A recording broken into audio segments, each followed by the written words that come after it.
Hello. In this video, I want to perform a walkthrough of installing the SQL Compliance Agent in a cluster environment. To be specific, I am deploying the agent so that I may audit a failover cluster instance. Before I get started, I do want to point out that in order to perform these steps correctly, you do need a couple things. The first thing is that you will need a service account for which our SQL Compliance Agent can run under. The service account needs to have local admin rights on the nodes that are part of the failover cluster environment. Additionally, it also needs sysadmin rights on the instance that you intend on auditing with SQL Compliance Manager. The other thing that I want to point out is that in order to ensure auditing is successful, you have to ensure that the instance that you're auditing is either the same version of SQL Server as the SQL Server instance hosting the SQL compliance databases, or a lower version. For example, if your SQL Compliance Manager databases are hosted on a SQL 2017 instance, then the instance that you intend on auditing must be 2017 or lower. It cannot be a higher version than the instance hosting the repository databases. As long as those requirements are fulfilled, we can proceed. Now, before I actually get too far into it, I want to talk a little bit about my environments, just so that you have a better idea of how it's set up. So, on this Neji server, where I have SQL Compliance Manager installed, you will be able to find a SQL Compliance Collection Service, and you will also find the SQL Compliance Repository databases. In my case, I actually have the databases on SQL Server 2022. Now, the environment that I want to audit is going to be called Soccer SQL 2016. Obviously, it is a SQL 2016 instance, and since this is lower than 2022, I will be able to successfully audit this particular instance. The nodes that are part of this failover cluster instance are called Soccer N1 and Soccer N2. Soccer N1 is currently the active node, while Soccer N2 is the passive node. Now, in my demonstration, I only have a 2-node cluster, but this obviously will work with 2, 3, or 4-node cluster, however many nodes you have. Just keep in mind that on each node of your cluster, you will need to install the SQL Compliance Agent. Now, deploying the SQL Compliance Agent in a cluster environment requires a unique installation kit. So let me talk a little bit about that. So on the machine where I have SQL Compliance Manager installed, again, that is called Neji. If I open up services, you will be able to see that I do have the SQL Compliance Collection Service installed here. And if I take a look at my SQL Server instance, you can see that I do have the SQL Compliance databases hosted here as well. Now, again, on this particular machine, if I navigate into the installation directory for SQL Compliance Manager, which typically is C, Program Files, IDERA, SQL Compliance, I will be able to find the installation file that I will be needing, and it is called SQL Compliance Cluster Setup-x64. I actually need to copy this to each node of the cluster so that I can install this particular, so I can install the agent. But before I do that, I do want to take a look at my SQL Compliance Manager. So again, as I mentioned, I do have the databases hosted here. I also have the collection service. And obviously, I also have the console installed. And when I launch it, the first thing it asks me to do is if I want to register an instance. And that's just because this is a fresh installation of SQL Compliance Manager. I don't have anything registered as of yet. Because I don't have anything registered, it asks me if I want to register something. But in this particular case, I'm going to say no. And the reason why is because I actually want to install my agents first before I register the failover cluster instance. So let's go over to the first node. So over here, I am on Soccer N1, and I have already copied that cluster setup file onto this node. To execute it, the best way to do it is to right-click on it run as administrator.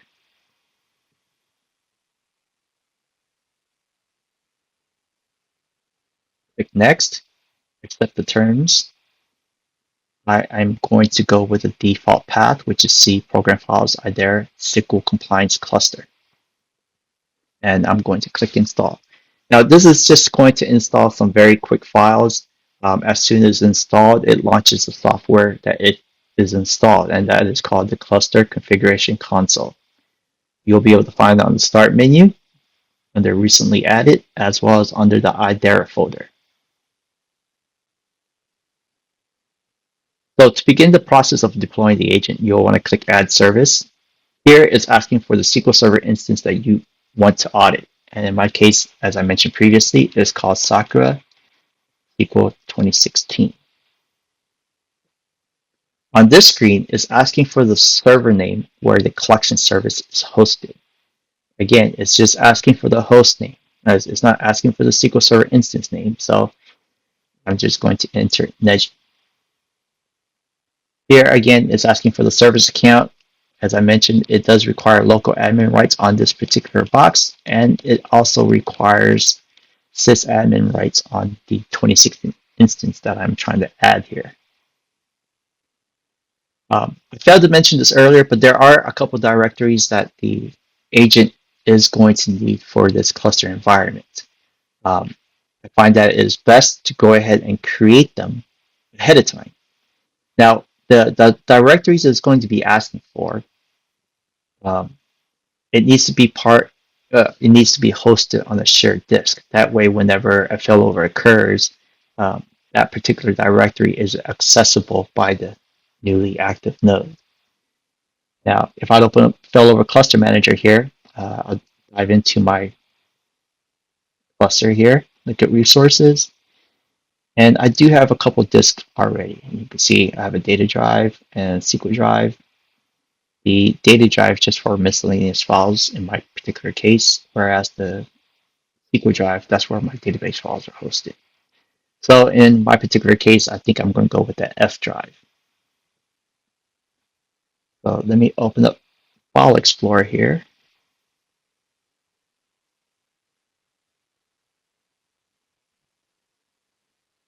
And go to my F drive. Oops.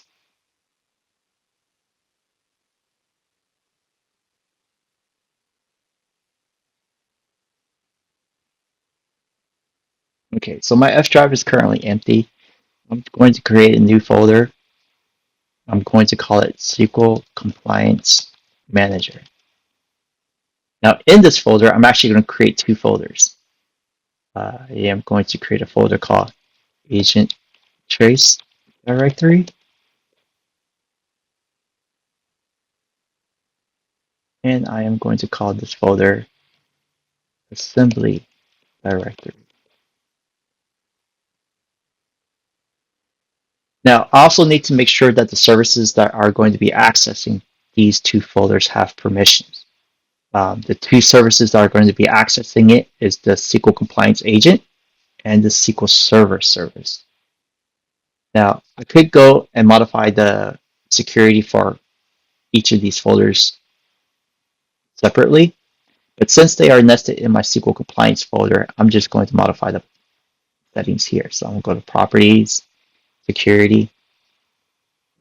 I'm going to add, and my SQL Server service is actually running under that account. And just to validate, take a look at services. And I am going to look at SQL Server. And you can see it's running under their SQL Server account.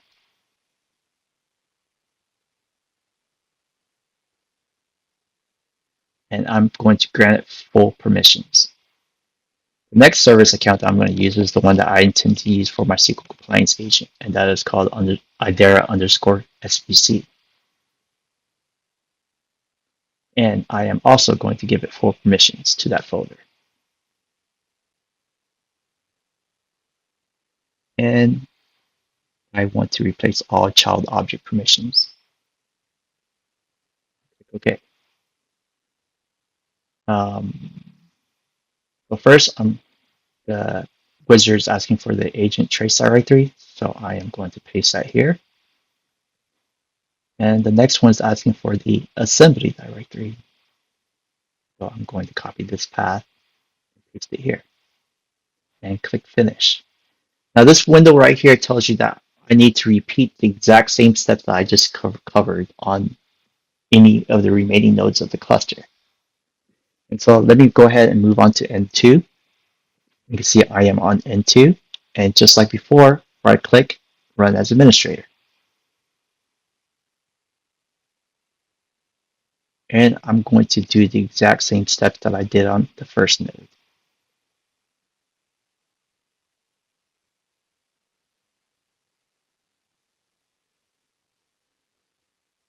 Bakra SQL 2016, Neji, their service account.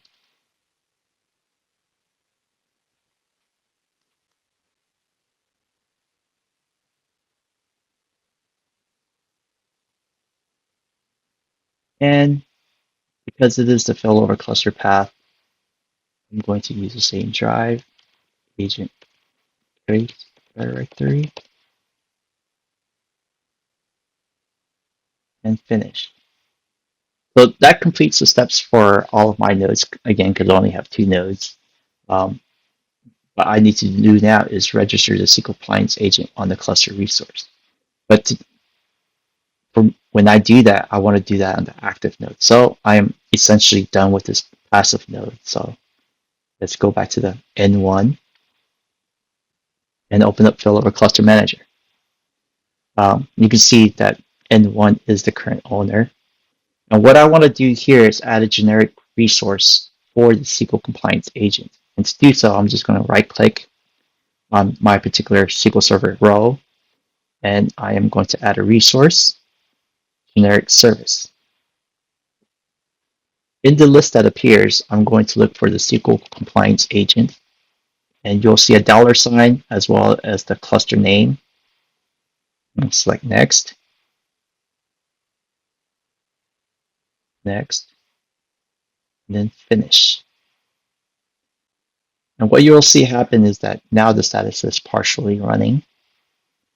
If you scroll down here, you'll be able to see that there is a new generic service added. And again, it is called the SQL Compliance Agent. Now, we do need to configure this a bit before we actually start it. But before we do that, I do want to point out that if you go to Services and refresh your, I have to refresh because I loaded this up earlier. Okay, so I had to refresh my machine, but hopefully it performs better now. Here you can see the SQL Compliance Agent is listed. It is set to manual and is not currently running. And because it's not currently running, it shows up offline here. So I'm going to right click on that particular service and go to properties because I do need to configure some settings for that particular service. In the properties window, I'm going to go to dependencies. The first dependency that I am going to select is the SQL Server instance. The next one that I'm going to select is my data drive because again, that's the particular shared drive that I selected for my agent trace directory. Of course, keep in mind that yours is going to show up differently depending on how you have yours named in your environment. But the idea is that you want to make sure that you pick the drive that you created that agent trace directory and those assembly directories on. Now, this last item, I'm going to also make sure that the cluster itself is on. Now that I have it selected, and it's important to also make sure you have that name selected. And I'll show you why here in a moment. But once you have all of these selected, you can go ahead and click Apply. And now head back to the General tab. Now in that General tab, I'm going to want to use the network name for the computer name. Now the network name, in my particular case, if I go back to the dependencies, is that Sakura name right here, which is why I mentioned that was important that you select it. So again, going back to General, I'm going to select that option.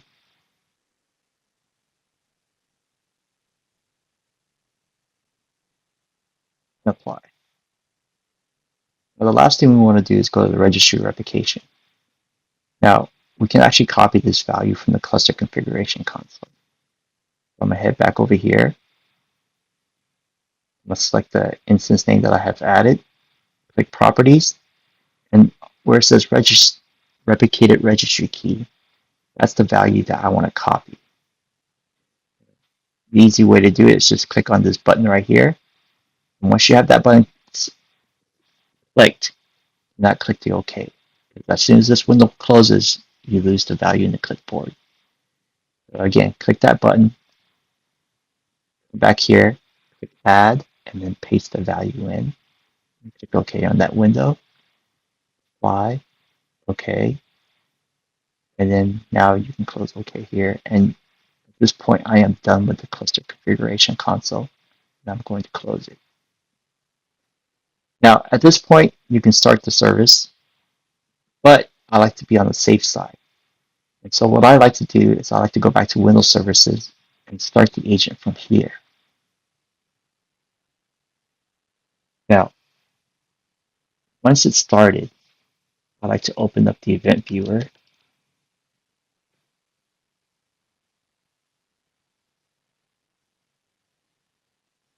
Go to Windows Logs, and then Application. Now you'll be able to see the entries from the SQL Compliance Agent. And if there are any errors, then you'll want to resolve those errors first. In my particular case, you can see that the service started, it's got this configuration. These warnings, however, indicate that there's no audit settings defined as of yet. And that makes sense because I haven't registered this particular instance in SQL Compliance Manager as of yet. So these warnings are something that I can safely ignore. Now that I know that the service started without any errors, I can go back to Windows Services, stop that particular service, and what I want to do is actually start the service from Cluster Failover Manager. That way it also adopts or binds to the cluster name itself. And now that the service has started, we're going to go back to the Neji server where my collection service resides. On the collection server, what we are going to do now is register that SQL Server instance for auditing. So I'm going to right click, new registered SQL Server, Sakura SQL 2016. I'm going to use Windows Authentication. In my particular case, I'm going to use a service account. And this is just to connect to the SQL Server instance to make sure that the version is compatible. I am going to select this option that it is a cluster and the manual deploy option, which we've already done.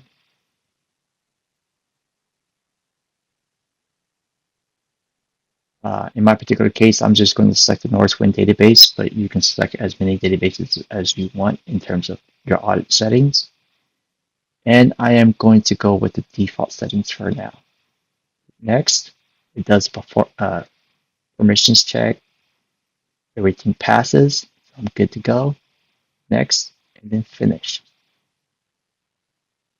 And at this point, I have completed the deployment of the SQL Compliance Agent in order to audit a failover cluster instance.